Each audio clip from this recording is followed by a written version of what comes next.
ना जाने क्यों इस बिल को देख करके मुझको लगता है कोई अदृश्य शक्ति है जो शांति, ओम शांति करवा रही है। कोई अदृश्य शक्ति है। उस अदृश्य शक्ति का नाम 1 है, 2 है, 3 है या समृद्धि के 5 टापू इस शांति के पीछे हैं। यह मैं इतिहास के आकलन के लिए, सदन के आकलन के लिए, आने वाली पीढ़ियों के आकलन के लिए छोड़ता हूं।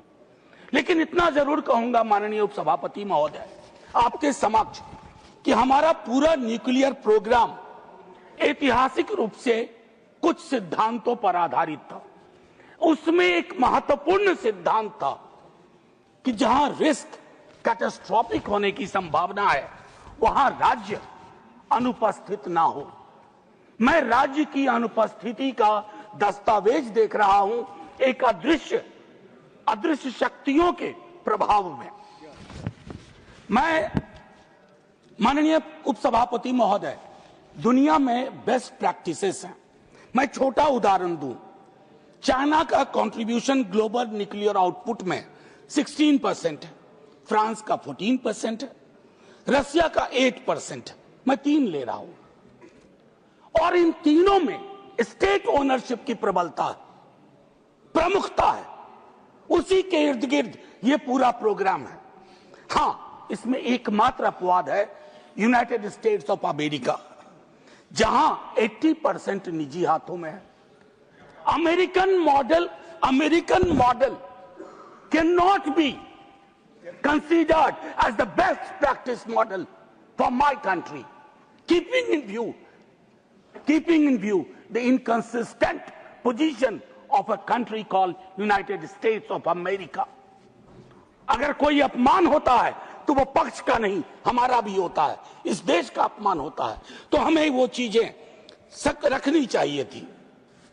क्या हमने इसका जियोपॉलिटिकल कॉन्सिक्वेंस सोचा? जियोपॉलिटिकल कॉन्सिक्वेंस क्या है? मैं आपको एक छोटा उदाहरण देता हूं। हमारी जो जानकारी है मीडिया के माध्यम से, अखबारों के माध्यम से, बीते कई वर्षों में फ्रांस और रशिया के साथ हमारी बातचीत चल रही थी स्टेट ओनरशिप के मॉडल को और प्रबल बनाने की और प्रखर बनाने की और ताकत देने की चल रही थी बातचीत। इसके दस्तावेज है। उस पर यह विराम लगा देता है, ना जाने कैसे। मतलब अगर सीधे शब्दों में कहूं तो मैंने ऐसे बिल देखे हैं जिनमें लाभ का तो निजीकरण कर रहे हैं, जोखिम का सार्वजनिकरण। क्या यह उचित है भारत की जनता के लिए, भारत के नागरिकों के लिए? मैं कई बार इस सदन में कह चुका उपसभापति महोदय, कोई सरकार अमृत पी के नहीं आती है। हर सरकार का एक आखिरी दिन होता है। लेकिन इस तरह की चीजें अगर हम कर जाएंगे, इसके लिए डिलीट बटन आसानी से नहीं दबता है। ये ह्यूमन साइकोलॉजी में, ह्यूमन हिस्ट्री में डिलीट बटन का प्रावधान नहीं है। मैं एक चीज और कहूंगा माननीय उपसभापति महोदय, ट्रांसपेरेंसी के पूरे क्लॉज से पता नहीं क्या दिक्कत है। हम आरटीआई को खत्म होता देख रहे हैं, आरटीई को खत्म होता देख रहे हैं, और तो और छोड़िए, राम का नाम लगा करके राइट टू वर्क आर्टिकल 41 के तहत उसको भी खत्म होता देख रहे हैं। अब इसमें कहते हैं कि रेस्ट्रिक्टेड इंफॉर्मेशन, सेफ्टी वायलेशन और रेडिएशन लीक्स को लेकर के। सर, एक चीज तो मैं कंसिस्टेंटली देख रहा हूं इस सरकार के बिलों में, और कभी कभी मैं सोचूं कि इस पर अगर कोई कंटेंट एनालिसिस हो। Most of the bills are attacking the architecture of federalism. Architecture of federalism, what kind of problem? देखिए सर, ये पहली बार नहीं हुआ है। जब ओवरवेलमिंग मेजॉरिटी आती है ना, तो टेम्पटेशन बहुत खतरनाक आते हैं। उन टेम्पटेशन को कंट्रोल करने की जरूरत है। जो कहते हैं ना कंट्रोल,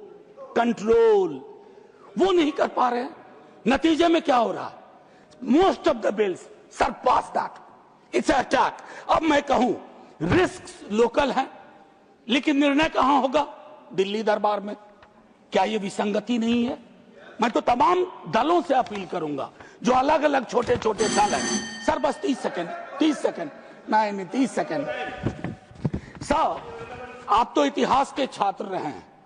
1600 ईस्वी में एक कंपनी को एक चार्टर मिला था और वो ईस्ट इंडिया कंपनी राज्य में तब्दील हो गई।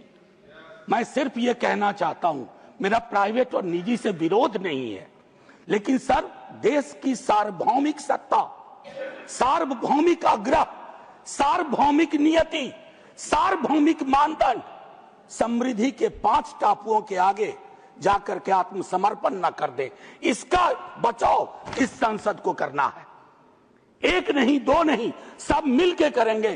अन्यथा माननीय उपसभापति महोदय, हम जिस बिल को शांति के नाम से पास कर रहे हैं, कहीं राज्य और राज्य की व्यवस्थाओं के लिए वो ओम शांति का क्षण न हो जाए। जय हिंद sir. Doctor M Thambi Durai. Honorable Deputy